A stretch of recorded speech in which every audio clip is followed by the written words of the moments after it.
سامعین کرام، آج کے اس خطبہ جمعہ کا جو میرا موضوع ہے وہ ہے اللہ کے احکام کی حفاظت کرو، اللہ تمہاری حفاظت کرے گا۔ اللہ کے احکام کی حفاظت کرو، اللہ تمہاری حفاظت کرے گا، یہ جناب محمد رسول اللہ صلی اللہ علیہ وسلم کا فرمان ہے۔ اور جناب محمد رسول اللہ صلی اللہ علیہ وسلم کے فرمان پر عمل کرنا ایک مومن، ایک مسلمان کی پہچان ہے، اور ہر مومن اور ہر مسلمان کو اللہ کے رسول صلی اللہ علیہ وسلم کے فرمان پر عمل کر کے ہی دنیا اور آخرت میں کامیابی مل سکتی ہے۔ اللہ کے رسول صلی اللہ علیہ وسلم نے جو کہا اللہ کے احکام کی حفاظت کرو، اللہ کے احکام سے مراد یہ ہے کہ اللہ رب العالمین کے اوامر و نواہی کی حفاظت کرو، یعنی اللہ رب العالمین نے جن چیزوں کے کرنے کا حکم دیا ہے ان پر عمل کر کے اس کی حفاظت کرو، اور جن چیزوں سے منع کر دیا ہے اس سے دور رہ کر، اس سے باز رہ کر، اس سے بچ کر اس کی حفاظت کرو۔ اللہ تعالی ہماری حفاظت کیسے کرے گا؟ اللہ رب العالمین دنیا کے اندر تمام مصیبتوں، تمام فتنوں سے دور رکھ کر ہماری حفاظت کرے گا۔ اسی طریقے سے آخرت کے اندر آخرت کے فتنوں اور مصیبتوں سے، جہنم سے ہماری حفاظت کرے گا۔ اللہ رب العالمین کے احکام بے شمار ہیں، اللہ رب العالمین کے اوامر قرآن اور حدیث کے اندر موجود ہیں، لیکن اللہ تعالیٰ کے کچھ ایسے احکام ہیں جو بنیاد کی حیثیت رکھتے ہیں، جو مرکزی حیثیت رکھتے ہیں۔ اگر ان عمل کی ہم حفاظت کر لے گئے تو باقی جتنے اعمال ہیں، باقی جتنے اللہ رب العالمین کے اوامر ہیں، اللہ تعالیٰ کے احکام ہیں، ان کو ہم آسانی کے ساتھ اس کی حفاظت کر سکتے ہیں۔ اللہ تعالیٰ کے احکام میں سے نماز سب سے بڑا حکم ہے۔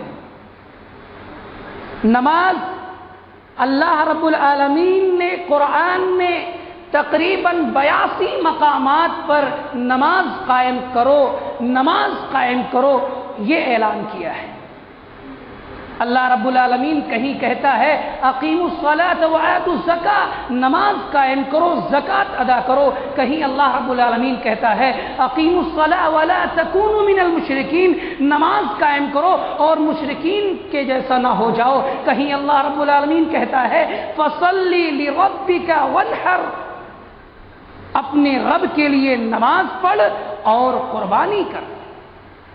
ایسے بے شمار مقامات پر اللہ رب العالمین نماز کا حکم دے رہا ہے، نماز کی طرف بلا رہا ہے، نماز کو قائم کرنے کی دعوت دیتا ہے۔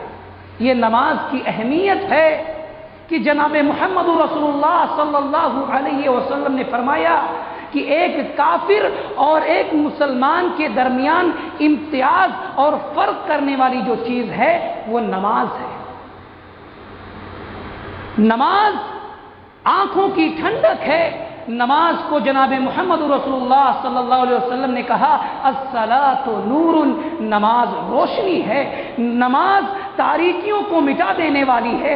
جس طرح ہم تاریکی میں چلتے ہیں تو روشنی کا سہارا لیتے ہیں، اسی طریقے سے جب ہمیں برائیوں کو ختم کرنا ہو، جب ہمیں اپنے دل کی تاریکیوں کو ختم کرنا ہو، اپنے دل کی تاریکیوں کو، گناہوں کو اور تمام برائیوں کو پاک کرنا ہو تو نماز کا سہارا لینا چاہیے، نماز پڑھنا چاہیے، کیونکہ الصلاۃ نور، یہ نماز کی اہمیت ہے۔ مؤذن حی علی الصلاۃ حی علی الفلاح 5 وقت آواز لگاتا ہے، نماز کی طرف آؤ، کامیابی کی طرف آؤ۔ لیکن ہم اور آپ اپنے کاموں میں مصروف رہتے ہیں، اپنی خواہش کے مطابق نماز ادا کرتے ہیں، جب ہمیں موقع ملتا ہے تب ہم نماز ادا کرتے ہیں۔ اللہ رب العالمین نے، اس کے رسول نے جو وقت متعین کیا ہے، جماعت کے ساتھ نماز ہم نہیں پڑھتے۔ اپنی خواہش کے مطابق اللہ تعالیٰ کی عبادت کرنا یہ کسی درجہ صحیح نہیں ہے۔ نماز کو جماعت کے ساتھ ادا کرنے کی اتنی فضیلت آئی ہے کہ جناب محمد رسول اللہ صلی اللہ علیہ وسلم نے کہا 27 گنا افضل ہے، بہتر ہے وہ نماز جو جماعت کے ساتھ ادا کی جائے اس نماز سے جو تنہا پڑھی جاتی ہے۔ اتنا زیادہ فرق ہے۔ نماز اور اس کی جماعت سے پیچھے رہ جانے والوں کو جناب محمد رسول اللہ صلی اللہ علیہ وسلم نے منافق کی پہچان بتلائی ہے کہ ایسے لوگ جو جماعت سے پیچھے رہ جاتے ہیں یہ منافقین کی پہچان ہوتی ہے، مسلمان کی پہچان نہیں ہوتی۔ نماز کی حفاظت کرو، اللہ رب العالمین تمہاری حفاظت کرے گا، تمام گناہوں سے تمہیں دور رکھے گا۔ اللہ رب العالمین فرماتا ہے ان الصلاۃ تنہی عن الفحشاء والمنکر۔ آج ہم برائیوں سے بچنا چاہتے ہیں، گناہوں سے بچنا چاہتے ہیں، فحش کاموں سے، منکرات سے بچنا چاہتے ہیں۔ قسم ہے رب کعبہ کی، نماز پڑھ کر دیکھو، برائیوں کے قریب تم بھٹک بھی نہیں سکتے، گناہوں کے پاس تم جا بھی نہیں سکتے۔ نماز کی حفاظت کر لو، اللہ تعالیٰ دنیا کے اندر تمہیں برائیوں سے محفوظ رکھے گا، غلط کاموں سے محفوظ رکھے گا، دنیا کے فتنوں سے محفوظ رکھے گا، آخرت کے فتنوں سے محفوظ رکھے گا۔ ہم اور آپ چادر اوڑھ کر سوئے رہتے ہیں، جناب محمد رسول اللہ صلی اللہ علیہ وسلم کا فرمان سنو مسلمانوں۔ جناب محمد رسول اللہ صلی اللہ علیہ وسلم فرماتے ہیں 3 قسم کے ایسے لوگ ہیں جن کو اللہ رب العالمین اپنا دوست بنا لیتا ہے، اس سے محبت کرتا ہے، اس کو دیکھ کر خوش ہوتا ہے، اس کو خوشخبری کی بشارت دیتا ہے۔ وہ شخص والذی لہو امرات حسن وفراش لین حسن فیقوم من اللیل، ایسا آدمی جس کے پاس خوبصورت بیوی بھی موجود ہو، خوبصورت بستر بھی موجود ہو، نرم گداز بستر بھی ہو، خوبصورت بیوی بھی ہو، لیکن دونوں چیزوں کو چھوڑ کر مسجد کی طرف چلا آتا ہے، فیقوم من اللیل، نماز قائم کر لیتا ہے۔ اللہ تعالیٰ ایسے بندے کا جذبہ دیکھ کر، اللہ سے اس کی نماز سے محبت کو دیکھ کر اللہ تعالیٰ اس سے محبت کرنے لگتا ہے۔ دنیا میں ہم اور آپ نہ جانے کتنی کتنی چیزوں سے محبت کرتے ہیں، اسی میں سے ہماری خوبصورت بیویاں بھی ہوتی ہیں کہ ایک انسان اس کو چھوڑ کر مسجد کی طرف آنا نہیں چاہتا، سوئے رہتا ہے گھروں کے اندر، نمازوں کو قضا کر دیتا ہے، نماز ضائع کر دیتا ہے، نماز کو وقت پر نہیں پڑھتا۔ جناب محمد رسول اللہ صلی اللہ علیہ وسلم نے کہا اللہ تعالیٰ ایسے بندے سے محبت بھی کرتا ہے، اس کو دیکھ کر خوش ہوتا ہے، اور جس کو دیکھ کر رب خوش ہو جائے، رب کی رضا مل جائے، ایسے بندے کی دنیا ایسے ہی سنور جاتی ہے، آخرت میں اللہ رب العالمین بہتر ٹھکانہ عطا فرماتا ہے۔ نماز کی حفاظت کرو، اللہ تعالیٰ دنیا اور آخرت میں تمہاری حفاظت کرے گا۔ اسی طرح اللہ کے احکام میں سے روزہ ہے، روزے کی اگر ہم حفاظت کر لے گئے تو روزہ بذات خود اللہ رب العالمین کی مشیت سے آخرت کے دن ہماری حفاظت کرے گا۔ وہ روزہ جس کو ہم صرف رمضان المبارک کے مہینے میں رکھتے ہیں اور دیگر دنوں میں ہم سنت کے طور پر روزہ رکھتے ہیں، حدیث کے اندر آتا ہے جو کوئی بندہ ایک دن کا بھی روزہ اللہ کی رضا اور خوشنودی کے لیے رکھ لیتا ہے اور اسی حالت میں اس کا انتقال ہو جائے، اللہ کے رسول صلی اللہ علیہ وسلم نے فرمایا تو وہ جنت میں داخل ہوتا ہے۔ وہ روزہ کہ قیامت کے دن جب نفسی نفسی کا عالم ہوگا، جب کوئی کسی کا ساتھ نہیں دینے والا ہوگا، باپ بیٹے سے بھاگے گا، بیٹا باپ سے بھاگے گا، بیوی شوہر سے، شوہر بیوی سے دور ہو جائے گا، وہاں کوئی کسی کو نہیں پوچھنے والا ہوگا، کوئی کسی کو نہیں پہچانتا ہوگا، سب کو اپنی پڑی ہوگی، وہاں یہ روزہ ہمارے کام آئے گا، اللہ کے احکام کام آئیں گے۔ اللہ کے رسول صلی اللہ علیہ وسلم نے فرمایا الصوم جنۃ کا جنت احدکم للقتال، روزہ ایک ڈھال ہے، جس طرح ہم لڑائی سے بچنے کے لیے ڈھال کا استعمال کرتے ہیں، اسی طریقے سے روزہ ہمیں برائیوں سے، ہمیں مصیبتوں سے، ہمیں تمام پریشانیوں سے محفوظ رکھتا ہے۔ اس لیے روزے کی حفاظت کرو، اللہ رب العالمین تمہاری حفاظت کرے گا۔ اللہ رب العالمین نے جہاں قرآن کریم کے اندر نماز کا تذکرہ کیا، نماز کو قائم کرو، وہیں بیشتر مقامات پر اللہ تعالیٰ نے زکوٰۃ دینے کو بھی کہا، اقیموا الصلاۃ وآتوا الزکاۃ واقیموا الصلاۃ وآتوا الزکاۃ۔ آپ قرآن پڑھ لیں، بے شمار آیتیں ایسی ملیں گی کہ اللہ رب العالمین کہتا ہے نماز قائم کرو اور زکوٰۃ ادا کرو۔ زکوٰۃ ادا کرنا، صدقہ اور خیرات کرنا، یہ ہمارے مال کو بھی پاک کرتا ہے، ہمارے اعمال کو بھی پاک کرتا ہے۔ سبحان اللہ، یہ مال کو بھی پاک کر دیتا ہے حرام سے، بدکاری سے، اسی طریقے سے ہمارے اعمال کو بھی پاک کر دیتا ہے، جو غلطیاں ہوتی ہیں، جو خطائیں ہوتی ہیں، وہ مٹا دیتا ہے۔ صدقہ خیرات اتنے اجر والا کام ہے کہ جناب محمد رسول اللہ صلی اللہ علیہ وسلم نے فرمایا قیامت کے دن جب کوئی سایہ نصیب نہیں ہوگا، سورج قریب آ جائے گا، لوگ پسینے سے شرابور ہوں گے، تو یہ صدقہ، یہ خیرات، یہ زکوٰۃ سایہ بن کر حفاظت کرے گا، سایہ بن جائے گا۔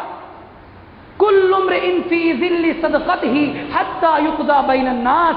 ہم اگر آج زکوٰۃ ادا کر کے، صدقہ اور خیرات کر کے اللہ کے احکام کی حفاظت کر لیں، یہی صدقہ قیامت کے دن تمہاری حفاظت کرے گا، تمہیں چھاؤں عطا کرے گا، تمہیں دھوپ سے بچائے گا، تمہارے اوپر سایہ فگن ہو جائے گا۔ شرط یہ ہے اللہ کے احکام کی حفاظت کرو، اللہ رب العالمین ضرور تمہاری حفاظت کرے گا۔ آپ قرآن کریم کے واقعات کو دیکھیں، انبیاء علیہ السلام جو اللہ رب العالمین کے ایک اشارے پر اپنی جان تک قربان کرنے کو تیار تھے، ان کے واقعات آپ پڑھیں۔ حضرت موسیٰ علیہ السلام کے بارے میں آپ نے سنا ہوگا، بے شمار خطیب آپ کو سنا کر گئے ہوں گے کہ جب فرعون نے موسیٰ علیہ السلام کو مارنے کی، قتل کرنے کی سازش کی، نہ جانے کتنے بیٹوں کو ذبح کر دیا، قتل کرا دیا، لیکن اللہ رب العالمین نے پھر بھی حضرت موسیٰ علیہ السلام کی حفاظت کی۔ جب موسیٰ علیہ السلام اپنے لوگوں کو لے کر بحر قلزم کی جانب نکلنے لگے تو فرعون کو یہ بھی برداشت نہیں ہوا، وہ اپنی فوج، اپنے سردار اور اپنی لشکر کو لے کر موسیٰ علیہ السلام کا تعاقب کرنے چلا۔ جب موسیٰ کے ساتھیوں نے دیکھا کہ فرعون کی فوجیں پیچھے ہیں اور دریا کی موجیں آگے ہیں، تو موسیٰ علیہ السلام سے کہنے لگے اے موسیٰ اب ہم تو پکڑ لیے جائیں گے، فرعون کی فوجیں ہمارے پیچھے ہیں، پورے لاؤ لشکر کے ساتھ آ رہا ہے۔ حضرت موسیٰ علیہ السلام نے جو کہا آج ہمیں اس پر عمل کرنے کی ضرورت ہے، اس کے مطابق زندگی گزارنے کی ضرورت ہے۔ حضرت موسیٰ علیہ السلام نے کہا کلا ان معی ربی، ہرگز نہیں، فرعون ہمارا کچھ نہیں بگاڑ سکتا، اس کی لشکر ہمارا کچھ نہیں بگاڑ سکتی۔ ان معی ربی، میرا رب میرے ساتھ ہے، سیہدین، وہ میری حفاظت کرے گا۔ اللہ کا حکم ہوتا ہے لاٹھی کو سمندر میں مارو، راستہ تیار ہو جاتا ہے۔ اللہ تعالیٰ اپنے بندوں کی اسی طریقے سے حفاظت کرتا ہے۔ شرط ہے اللہ کے احکام کی حفاظت کرو۔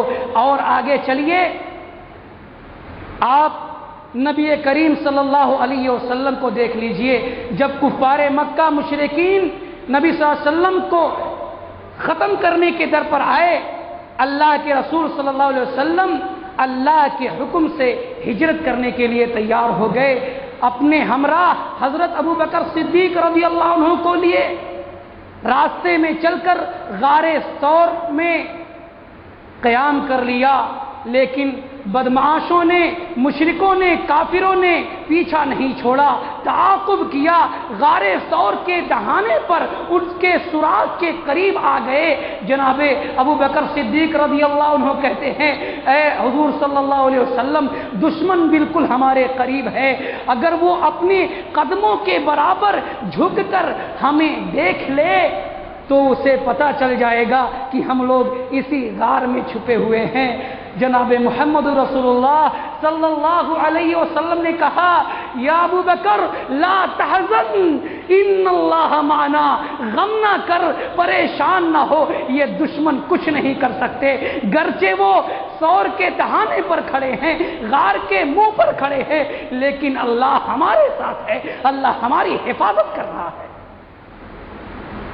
مسلمانوں، اللہ کے احکام کی حفاظت کر کے تو دیکھو، اللہ کے احکام پر عمل کر کے تو دیکھو اللہ تعالیٰ کس طرح ہماری حفاظت کرتا ہے۔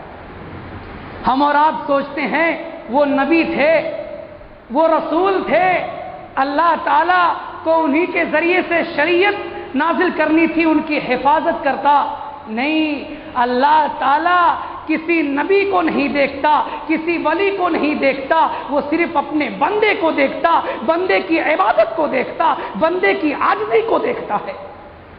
آپ اصحاب کہف کا واقعہ مختصر طور پر سنیں۔ سورۃ الکہف جو جمعہ کے دن پڑھا جاتا ہے اور جمعہ کے دن پڑھنا چاہیے، جو شخص سورۃ الکہف کی تلاوت کرتا ہے جمعہ کے دن، دونوں جمعہ کے درمیان اس کے لیے روشنی ہوتی ہے، نور ہوتی ہے۔ اسی طریقے سے جناب محمد رسول اللہ صلی اللہ علیہ وسلم نے کہا کہ سورۃ الکہف کی تلاوت کرنے والے کے اوپر سکونت نازل ہوتی ہے، سکون اور اطمینان حاصل ہوتا ہے۔ بہرحال میرا موضوع سورۃ الکہف کی فضیلت کے بارے میں نہیں ہے، اللہ کے احکام کی حفاظت کے بارے میں ہے۔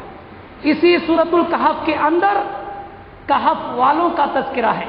کہف کے معنی ہوتے ہیں وہ غار جو کسی پہاڑ کے اندر ہو، وہ غار جو کسی پہاڑ کے اندر ہو، اور اس بستی کے قریب جو گاؤں تھا، جو بستی تھی، اس کا نام تھا الرقیم۔ کیا نام تھا؟ الرقیم۔ اسی گاؤں کا واقعہ ہے کہ دقیانوس نامی بادشاہ رہتا تھا۔ کیا نام تھا بادشاہ کا؟ دقیانوس۔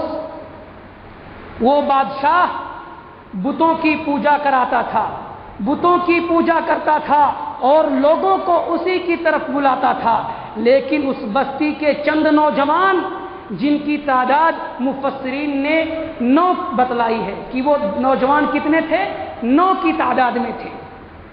وہ 9 نوجوان اس بادشاہ کی حکم ادھوری کر دیتے ہیں، اس بادشاہ کی بات کو نہیں مانتے ہیں، کہتے ہیں اللہ رب العالمین ایک ہے، ہم اللہ کی عبادت کریں گے، کسی بت کی پوجا نہیں کریں گے، کسی مورتی کی پوجا نہیں کریں گے، ایک اللہ کی عبادت کریں گے۔ بادشاہ ان نوجوانوں سے ناراض ہو جاتا ہے۔ وہ نوجوان اس بادشاہ اور اس گاؤں والوں سے بچ کر اس کہف نامی غار کے اندر چھپ جاتے ہیں۔ اللہ کے حکم سے اس کہف نامی غار میں چھپ جاتے ہیں، پناہ لے لیتے ہیں۔ اللہ رب العالمین ان لوگوں کی اتنی حفاظت کرتا ہے کہ اس غار کے اندر 903 سال تک وہ لوگ اسی غار میں سوئے رہتے ہیں۔ 903 برس وہ لوگ اسی غار میں سوئے رہتے ہیں۔ اللہ رب العالمین اپنے بندے کی جب حفاظت کرنا چاہتا ہے تو اسی طریقے سے حفاظت کرتا ہے کہ لوگوں کو یقین نہیں ہوتا، عجیب ہو جاتا ہے، معجزہ بن جاتا ہے۔ میرے اسلامی بھائیوں، اللہ رب العالمین کے احکام کی حفاظت کرو، اللہ رب العالمین تمہاری حفاظت کرے گا۔ سیدنا ابراہیم علیہ السلام کو آپ دیکھ لیجئے، لوگوں نے کتنا چاہا کہ جو اس کا باپ کام کر رہا ہے وہی ابراہیم علیہ السلام بھی کام کریں، بتوں کو پوجیں، بتوں کی عبادت کریں، لیکن ابراہیم علیہ السلام ایک اللہ کو ماننے والے تھے، بتوں کی پرستش سے انکار کر دیا۔ اللہ ان کی حفاظت کس طریقے سے کرتا ہے؟ آگ میں ڈالنے کی تیاری کر دی جاتی ہے، لیکن اللہ کے حکم سے وہ آگ ٹھنڈی ہو جاتی ہے۔ اللہ تعالیٰ اپنے بندوں کی نہ جانے کیسے حفاظت کرتا ہے، یہ آپ لوگوں کو سوچنے کی ضرورت نہیں ہے، آپ لوگوں کو کرنے کی ضرورت ہے۔ اللہ کے احکام کی حفاظت کرو، اللہ تعالیٰ تمہاری حفاظت کرے گا۔ نماز کی حفاظت کرو، نماز کو اس کے وقتوں پر پڑھو، روزوں کی حفاظت کرو، صدقات و خیرات کی حفاظت کرو، قرآن کریم کی تلاوت کرو۔ قرآن کریم کی تلاوت، اس سے ہم بہت دور ہوتے جا رہے ہیں۔ ہم طاقوں میں قرآن کو رکھ دیے ہیں، بالکل طاقوں کی زینت بنا کر، گھروں کی زینت بنا کر قرآن کو طاقوں میں سجا دیا جاتا ہے، اس کو ہمیں کبھی پڑھنے کی توفیق نہیں ہوتی۔ وہ قرآن جو ہدی للناس ہے، لوگوں کے لیے ہدایت یافتہ کتاب ہے، وہ قرآن جو تمام لوگوں کے لیے نصیحت کرنے والی ہے، وہ قرآن جو لوگوں کو شفا عطا کرنے والی ہے، اس قرآن کو ہم بالائے طاق رکھ دیتے ہیں۔ نعوذ باللہ من ذالک۔ قرآن پڑھ کر اللہ تعالیٰ کے احکام کی حفاظت کر لو، کل قیامت کے دن میدان محشر کے اندر جب کوئی سفارشی نہیں ہوگا، جب تمہارا کوئی ساتھ دینے والا نہیں ہوگا، یہ قرآن اللہ رب العالمین کے حضور گر جائے گا۔ اللہ رب العالمین سے کہے گا، اے اللہ رب العالمین، دنیا کے اندر یہ تیرا بندہ قرآن کریم کی تلاوت کرتا تھا، لوگ سو رہے ہوتے تھے، یہ اٹھ کر قرآن کریم کی تلاوت کرتا تھا، اے اللہ رب العالمین اس کے بارے میں میری سفارش قبول فرما۔ اللہ تعالیٰ قرآن کی سفارش کو قبول کر لے گا۔ میرے اسلامی بھائیوں، شرط ہے کہ اللہ کے احکام کی حفاظت کرو، اللہ رب العالمین تمہاری حفاظت کرے گا۔ آج ہم حفاظت نہیں کرتے اللہ کے احکام کی، نماز ہے تو اس کے وقتوں پر ادا نہیں کرتے، روزہ ہے تو وہ بھی مہینے میں اگر آیا فرض روزہ تو اس کو بھی بعض کو توفیق ہوتی ہے، بعض کو توفیق نہیں ہوتی۔ وہ روزہ کہ جس کے بارے میں جناب محمد رسول اللہ صلی اللہ علیہ وسلم نے کہا کہ تمام عبادتوں کا ثواب اللہ رب العالمین نے متعین کر دیا ہے، لیکن روزے کو اپنے لیے خاص کر دیا کہ الصوم لی وانا اجزی بی، بندہ روزہ میرے لیے رکھتا ہے اور اس کا اجر میں ہی دوں گا۔ روزوں کی حفاظت کرو، صدقہ اور خیرات کی حفاظت کرو، اللہ رب العالمین دنیا کے اندر تمہاری حفاظت کرے گا۔ اللہ تعالیٰ کے بہت سارے احکام ہیں، لیکن یہ جو میں نے گنوائے ہیں یہ بنیادی احکام ہیں۔ مثال کے طور پر اگر ہم قرآن کی تلاوت کرتے ہیں، اللہ کے اس احکام کی حفاظت کرتے ہیں، تو قرآن کے اندر مواعظ و نصیحت ہے۔ ہم زندگی کس طریقے سے گزاریں، ایک مومن کی کس طریقے سے پہچان ہوتی ہے، ایک مسلمان کو کیسا ہونا چاہیے، اللہ کے فرمان کے مطابق کس طریقے سے زندگی گزارنی چاہیے، پورے قرآن کے اندر بیان ہے۔ اس لیے میں نے آج اللہ تعالیٰ کے اسی احکام کی طرف آپ سب کو توجہ دلائی کہ قرآن کی تلاوت کرو، قرآن کی تلاوت کر کے اللہ تعالیٰ کے احکام کی حفاظت کرو۔ اس قرآن کی جب ہم تلاوت کریں گے تو معلوم ہوگا کہ اس قرآن کے اندر اللہ رب العالمین نماز کی بھی تلقین کرتا ہے، روزے کی بھی تلقین کرتا ہے۔ یہ سب بنیاد ہیں، یہ سب اگر صحیح ہو گئے، اگر یہ بنیاد ہماری مضبوط ہو گئی تو عمارت کتنی اونچی بناتے چلے جاؤ، کتنے درجے اس پر رکھتے چلے جاؤ، اس کو منہدم ہونے کا، گرنے کا کبھی ڈر نہیں ہوگا۔ لیکن اگر یہ بنیاد ہماری کمزور ہے، اگر یہ کمزور ہے تو پھر آپ اس پر 2 منزلہ 3 منزلہ 4 منزلہ عمارت نہیں رکھ سکتے، عمارت منہدم ہو جائے گی، برباد ہو جائے گی۔ تو یہ بنیادی احکام ہیں، ان کی اگر ہم حفاظت کر لے گئے تو باقی جتنے اور احکام ہیں، جتنے اور نیکیاں ہیں، جتنے منہیات ہیں، ان تمام کی ہم انشاءاللہ بدرجہ اولا حفاظت کر سکتے ہیں اگر ہم نماز کی حفاظت کریں۔